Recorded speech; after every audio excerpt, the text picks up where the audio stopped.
Hank was up before the sun, same as every morning. Running a farm didn't allow for sleeping in. There were animals to feed, fences to check, and 100 other tasks waiting for him before most folks even had their first cup of coffee. He took his in 2 quick gulps, set his mug down, and pulled on his worn work gloves as he stepped outside. The air was crisp, carrying the earthy scent of damp soil and hay, and for a moment, he felt that familiar satisfaction of another day on the land. Then he saw it.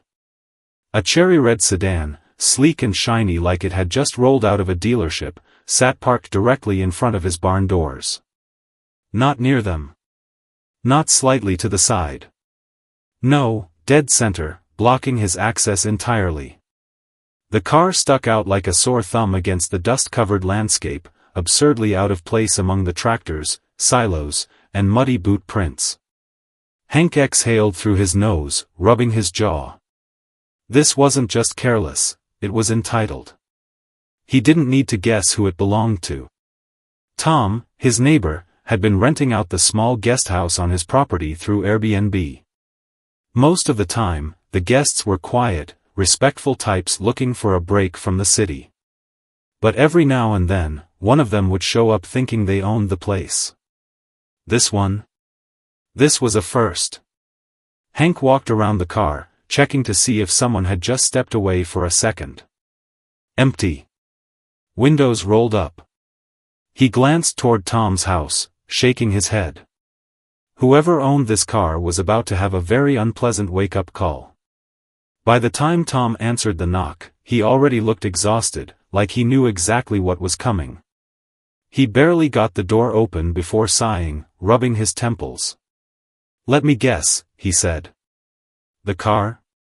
Hank just nodded. Tom exhaled sharply. "Yeah. I know whose it is." Before he could even call for her, the guest in question appeared at the top of the stairs. Hank barely had time to process the sight of her before his patience started thinning. She was exactly the type he expected. A blonde bob haircut, oversized sunglasses perched on her head despite the early hour, and an expensive-looking coffee cup in one hand.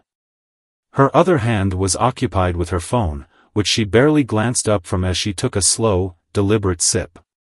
The air of entitlement practically radiated off of her. "This about the car?" she asked, not even bothering with a greeting. Hank folded his arms. "Yeah. It's parked in front of my barn. I need to get my tractor out." She took another sip, completely unfazed. "I'll move it later." Hank's brow twitched. "Later when?" She gave a lazy shrug, tapping something on her phone. "I don't know." "Later." Hank could feel the muscles in his jaw tightening. "Ma'am, I need to move feed. That car's blocking my equipment. I need it gone now." She finally glanced up, rolling her eyes. "It's just a barn," she said, waving a dismissive hand. "Whatever you need can wait. I'm on vacation, and I don't feel like dealing with this right now." Hank had heard enough. Hank stared at her for a long moment, letting the silence stretch between them. He had given her a chance, a polite one at that. But she had made it abundantly clear she wasn't the type to respect a simple request. And if she wasn't going to move the car herself, well, he had another way of handling the situation. "Last chance," he said, his voice even. "Move it now, or I'll move it for you." Karen let out a sharp, dismissive laugh, her sunglasses sliding down slightly as she raised an eyebrow. "Yeah, right," she scoffed. "What are you gonna do? Tow it with your little tractor?" Hank tilted his head slightly, a slow, knowing smile spreading across his face. "Something like that." Without another word, he turned on his heel and walked away, leaving her shaking her head, clearly convinced he was bluffing. Tom looked like he wanted to say something, maybe warn her to listen, but he just sighed and stepped back, probably deciding it wasn't worth the effort. By the time Hank reached his barn, a full plan had taken shape in his mind. He wasn't a man of many words, he was a man of action. And this morning, that action was going to involve a whole lot of manure. His front loader, old but reliable, sat right where he had left it. He climbed up, adjusted his seat, and fired up the engine. The deep, familiar rumble sent vibrations through his arms as he gripped the controls. With practiced ease, he rolled forward toward the large pile of manure that had been gathering for weeks, its pungent aroma growing stronger as he approached. The recent rain had made the lower layers particularly wet and heavy, the kind of sludge that stuck to everything it touched. Perfect. The bucket sank into the heap with a satisfying squelch, scooping up a heavy load of the foul-smelling mixture. He lifted the bucket high, turned the loader, and rolled toward Karen's pristine, cherry-red sedan. The contrast was almost comical, the sleek, polished city car against the rugged, dirt-streaked backdrop of the farm. Without hesitation, he tilted the bucket forward. The first wave of manure hit the windshield, splattering across the glass and dripping thickly down the sides. The impact sent a wet, squelching sound through the air as the sludgy mass oozed across the hood and roof. Large chunks rolled down the doors, sticking like nature's worst glue. Hank sat back for a moment, admiring his work. But then he noticed a problem: he hadn't quite covered the trunk. That wouldn't do. Whistling to himself, he backed up, scooped another load, and went in for round 2. This time, he dumped the manure directly onto the rear of the car, ensuring the trunk was just as inaccessible as the front. He even made sure some of it slid down into the gap where the rear window met the body of the car. Just for good measure. The finishing touch? Using a pitchfork, he carefully spread a few extra heaps of manure over the door handles, making it impossible to open the doors without getting a handful of filth. Satisfied, he parked the loader back where it belonged and strolled away, hands in his pockets, whistling as he went back to his morning work. Now, it was just a matter of waiting. About an hour later, the inevitable happened.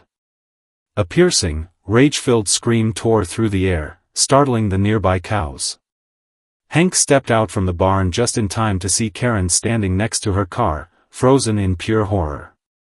Her hands clutched her head, her mouth opening and closing like she couldn't quite process what she was looking at. Her once spotless sedan was now a farmyard disaster zone. The manure had already started drying under the sun, forming a crusty layer over the car's surface. The rich, earthy stench, thick, ripe, and inescapable, clung to everything. Hank leaned against the barn door, arms crossed, taking in the show. Karen spun toward him, fury twisting her face red. You animal," she screeched, her voice shrill enough to make a few birds scatter from a nearby fence post. "You did this on purpose." Hank barely lifted an eyebrow. "I did warn you. You're going to clean this up," she shouted, stomping toward him. Her step squished in the mud, her expensive designer sneakers sinking deep into the dirt, only adding to her growing rage. Hank shrugged. "I don't think so." Karen pointed a shaking finger at him, her voice rising. "Then I'm calling the cops. You vandalized my car."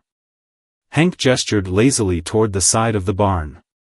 "Sheriff's right over there. Help yourself." Karen turned sharply, and for the first time, she realized she had an audience. Tom was standing on his porch, arms crossed, watching the scene unfold with barely concealed amusement. A few of Hank's other neighbors had started to gather as well, leaning against fences or peeking out from their porches, sensing that something very entertaining was going down. Karen's nostrils flared as she turned to Tom, expecting backup.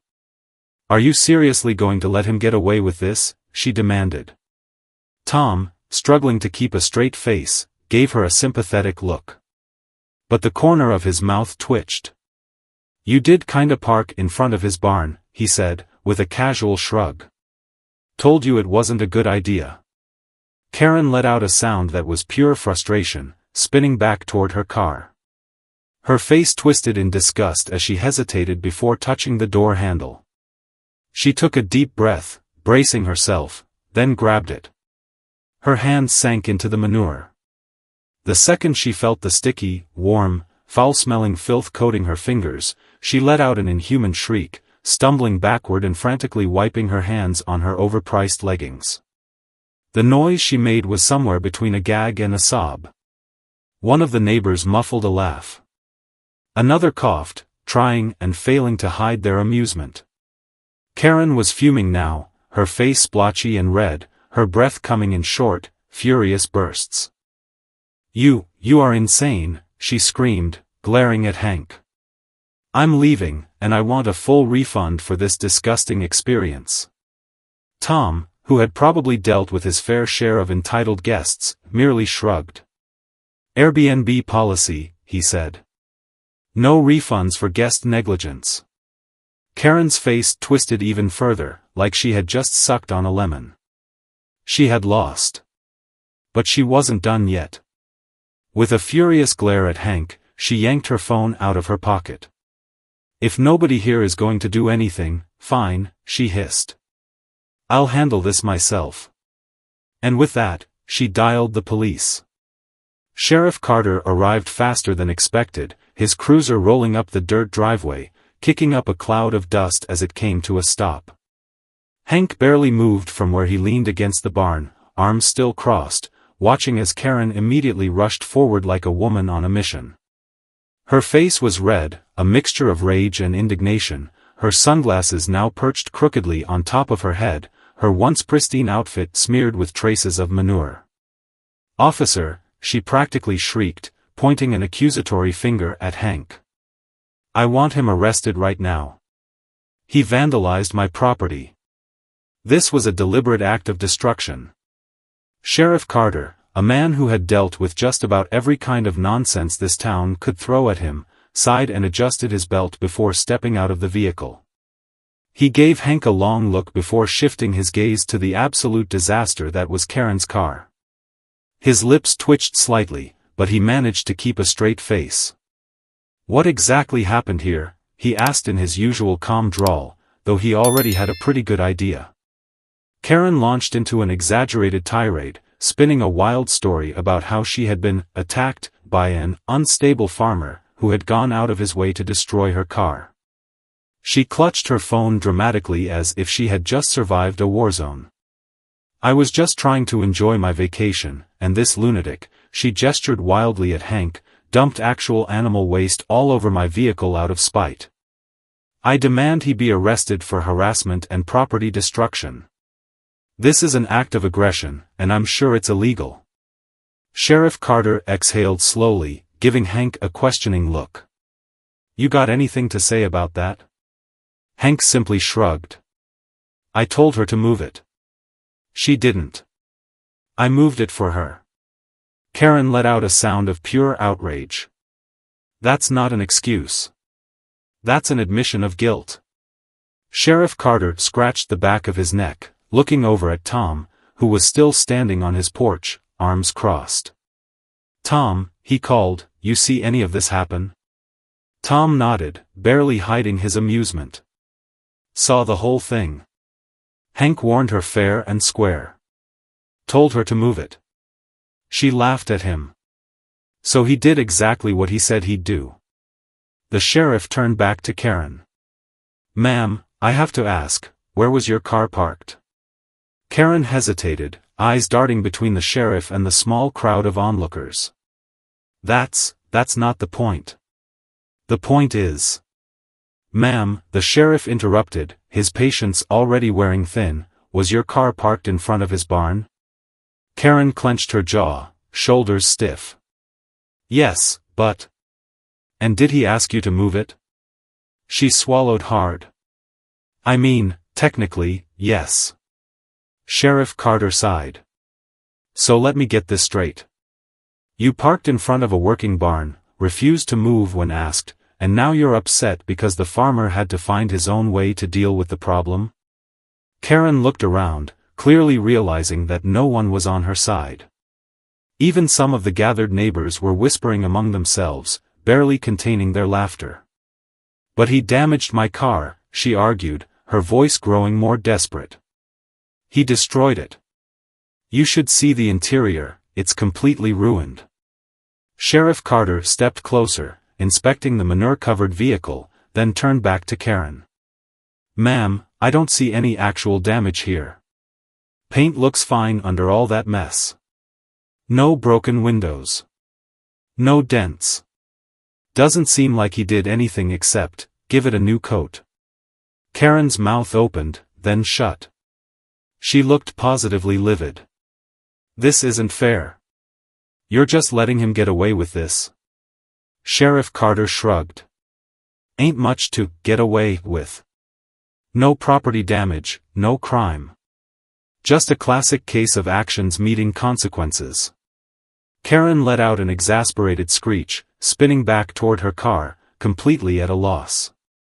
"Now," the sheriff continued, his tone firm, "I'd suggest you take this as a lesson in respecting other folks' property. And if you're still unhappy, you're free to take it up in civil court. But far as I'm concerned, this case is closed." Karen stood there, shaking with frustration, but even she knew there was nothing more she could do. She had played her last card, and it had fallen flat. Sheriff Carter turned back to Hank, tipping his hat slightly. "Just try not to let it happen again," he said, though the amusement in his eyes said he didn't mean it. Hank smirked. "No promises, Sheriff." As Carter headed back to his cruiser, Karen whipped around one last time, glaring daggers at Tom. "I want a refund," she hissed through gritted teeth. Tom crossed his arms. "Airbnb policy. No refunds for guest negligence." Karen's face turned an impossible shade of red, her entire body stiff with rage. She stormed toward the house, slamming the door behind her so hard the windows rattled. The second she was gone, a wave of laughter erupted from the gathered neighbors. Tom was shaking his head, hands on his hips, and Hank simply dusted off his gloves. "Guess she won't be back anytime soon," the sheriff muttered before pulling out of the driveway. But Karen wasn't done yet. Because even as she sat in Tom's guest house, fuming in silence, she was already plotting her next move. If no one here was going to help her, she'd take it to the internet. Karen stormed inside Tom's guest house, slamming the door so hard the windows rattled. The entire town had humiliated her, treating her like some kind of joke. The police did nothing, the farmer got away with ruining her car, and no one seemed to care that she had been completely disrespected. She paced back and forth, her hands clenched into fists, her breathing heavy. Fine. If no one here would hold that lunatic farmer accountable, then she'd make sure the world did. Yanking her phone out, she immediately started typing out a furious Yelp review for Tom's Airbnb listing. "Do not stay here. This place is a nightmare. The entire farm smells like a sewage plant, the owner allows wild animals to roam freely, and worst of all, I was attacked by a deranged farmer who destroyed my car out of pure spite. The local sheriff is in on it too, absolutely no help. Women, beware. This is not a safe place."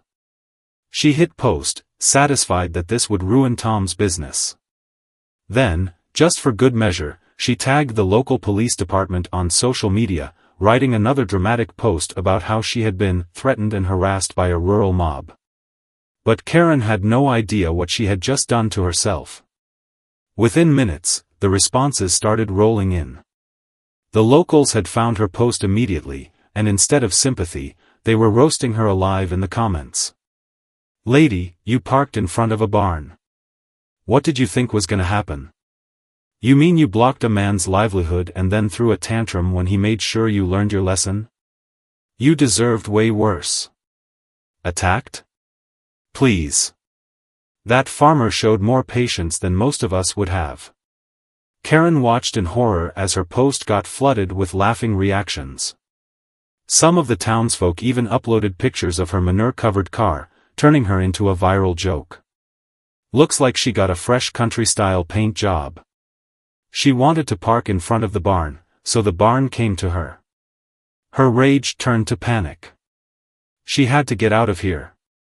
Fuming, she grabbed her suitcase and stormed outside, determined to leave this miserable town and never come back. But as she approached her car, the reality of her situation hit her like a brick wall.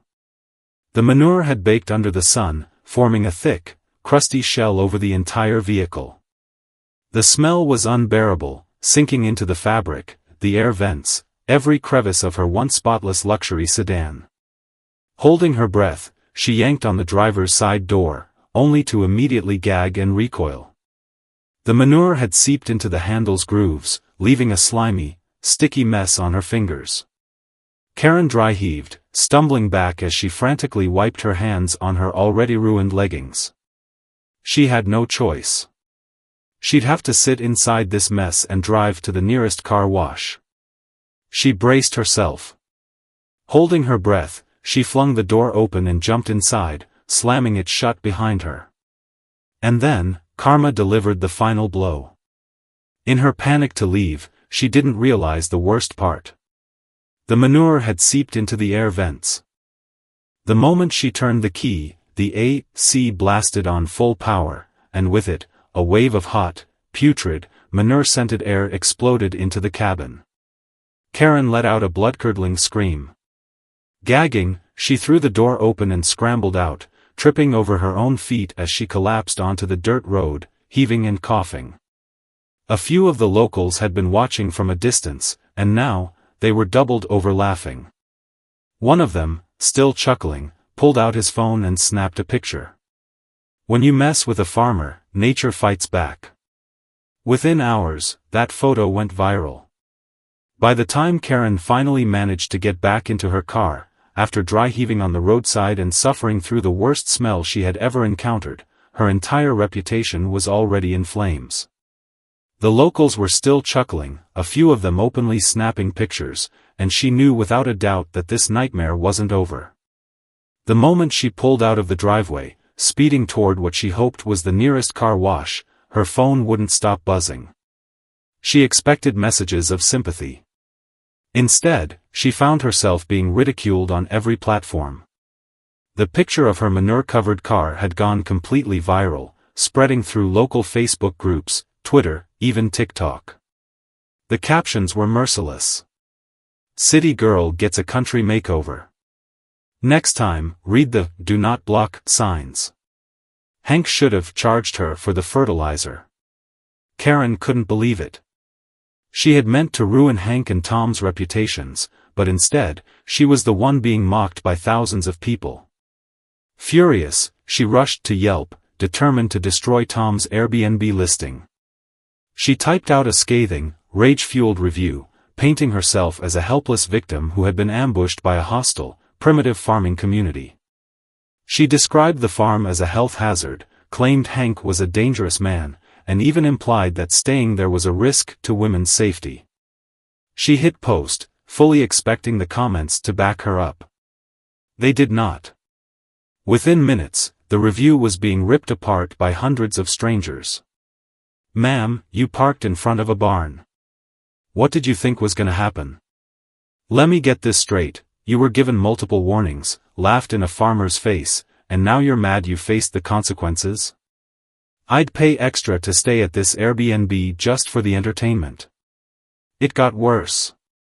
The local sheriff himself, Sheriff Carter, commented with a single line. "Ma'am, we already told you, case closed." Karen, humiliated beyond words, deleted the review within the hour. But the damage was already done. Tom, ever the businessman, decided to make the most of it. He updated his Airbnb listing, adding a brand new disclaimer. "Do not block the barn. Failure to do so may result in an unexpected agricultural experience." Instead of scaring people away, Karen's meltdown only made more visitors curious. Tom received multiple inquiries from potential guests asking if the manure rule was real, and some even said they'd be willing to pay extra to witness a Karen incident in real time.